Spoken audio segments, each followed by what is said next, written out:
आपने सुना होगा कि जब परिवीक्षा अवधि, परीक्षमान अवधि या फिर हम प्रोबेशन पीरियड की बात करें, उस समय आपको जो भी आपकी गतिविधियाँ होती हैं, स्कूल की बात करें वहाँ से स्कूल में जो आपकी शैक्षणिक गतिविधियाँ हैं, जो गैर शैक्षणिक गतिविधियाँ हैं, जो आप ऑफ़िशियल काम को लेकर के बात करें, आपकी ड्यूटी चुनाव में लगी है, आपकी ड्यूटी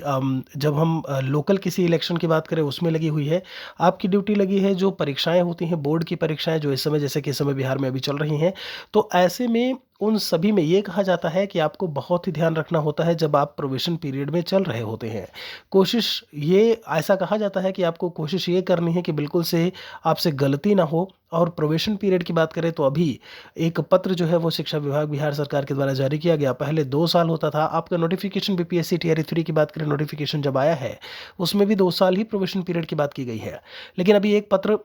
अभी मान के चलिए 15 दिन पहले जो आया था, हमने उसके बारे में एक वीडियो में चर्चा भी की थी कि वहाँ पर संभवतः अब 1 साल की जो है वो 1 साल का प्रोबेशन पीरियड हो जाए क्योंकि यूपी की बात करें या अदर स्टेट्स में तो 1 साल ही प्रोबेशन पीरियड है। अब यहाँ पर प्रोबेशन पीरियड में अगर हम नियम की बात करें, कौन-सा ऐसा नियम है या किस नियम के तहत, उसमें ये बात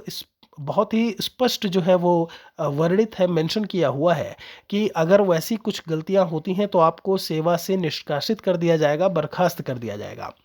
यहाँ पर ध्यान दीजिएगा और इसीलिए यही कारण है कि जब प्रोबेशन पीरियड चल रहा होता है तो हमें बहुत सावधानी रखनी होती है। इसमें डरना आपको बिल्कुल से नहीं है। यहाँ पर हम आपको बता दें जब प्रोबेशन पीरियड की बात करें कोई गलती होती है जैसा कि मैंने बहुत सारे केसेस आपको बताए, शैक्षणिक, गैर शैक्षणिक चुनाव से संबंधित हो गया आपका या फिर हम चुनाव की ड्यूटी को लेकर के बात करें वहाँ पे या फिर बोर्ड की ड्यूटी को लेकर के बात करें। तो ऐसे में अगर कोई भी मिस्टेक्स, गलतियाँ होती हैं तो कभी-कभी क्या होता है कि सस्पेंड करने का एक काम होता है कि आपको सस्पेंड कर दिया तो बेसिक पे 1 टू 5 का जैसे 25,000 है तो बेसिक पे आपको मिलेगा, उस पे डीए है, आपका एचआरए है, वो सब नहीं मिलता है। मतलब मूल जो वेतन है वो आपको मिलेगा ही मिलेगा आपके जीवन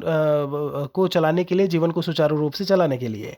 दूसरा केस ये होता है सस्पेंशन के अलावा कि उसमें अगर अधिकारी तनिक भी आपका स्ट्रिक्ट हुआ तो वो क्या करता है आपके प्रोबेशन को 1 साल के लिए बढ़ा देता है। तो मान लीजिए कि अभी इस समय प्रोबेशन आपका 2 साल का है। ठीक है, अभी हम पुराने वाले नियम को लेकर के चल रहे हैं, 1 साल पर नहीं चल रहे हैं। ऐसे में उसने आपकी अब मान लीजिए कि आप 1 साल आपको हुआ था और कुछ मिस्टेक हो गया, जानबूझ के तो कोई गलती ऐसे में नहीं करेगा कि फिर से वो कुछ उस पर जो है जो एक विभागीय कार्यवाही है वो हो। तो ऐसे में मान लीजिए 1 साल और बढ़ गया तो अब आपका प्रोबेशन जो है वो 3 साल हो गया। तो ऐसे में 3 साल अब होता क्या है कि मान लीजिए कि आप 1 साल पे गलती हुई, फिर आप जब दूसरे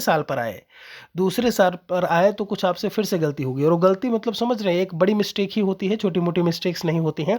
तो उस समय क्या होता है कि यहाँ पर 2 चीज़ें हैं, एक तो 1 साल के लिए आपका जो है वो प्रोबेशन बढ़ा सकते हैं, दूसरा है कि आपको सस्पेंड किया जा सकता है। दूसरी जो चीज़ है वो ये है कि यहाँ पर अगर दूसरी बार गलती होती है तो दूसरे में भी वही 2 केस होंगे। पहला कि आपका मान लीजिए उन्होंने आपको सस्पेंड कर दिया, फिर से आप आए थे, आप बहाल हो गए, आप आ गए तो आपको उन्होंने फिर से सस्पेंड कर दिया या फिर ये होता है कि यहाँ पर फिर से आपको आगे बढ़ाया नहीं जाएगा 1 साल के लिए और यही वो कंडीशन है कि एक बार में आपका प्रोबेशन बढ़ाया 1 साल लेकिन दोबारा से वो नहीं बढ़ेगा, दोबारा से सेवा में बर्खास्तगी का जो है बाकायदा वो चीज़ मेंशन किया हुआ है। तो इस चीज़ को आपको बहुत अच्छे से ध्यान में रखना है जॉब में आने से पहले और टीआरई 1, टीआरई 2 ये उनके लिए भी है। इवन जो नियोजित शिक्षक हैं, जो भी विशिष्ट शिक्षक बने हैं, प्रोबेशन में उनको लिया गया है, उनका भी प्रोबेशन पीरियड चल रहा है। वो पहले टीचर रहे हैं लेकिन वो राज्यकर्मी के रूप में, विशिष्ट शिक्षक के रूप में अब ज्वाइन किए हैं तो उनमें भी ये चीज़ें जो है वह लागू होती हैं। वीडियो को बाकियों तक शेयर ज़रूर करिएगा। कोई सवाल है हमारे लिए तो लिखिएगा ज़रूर।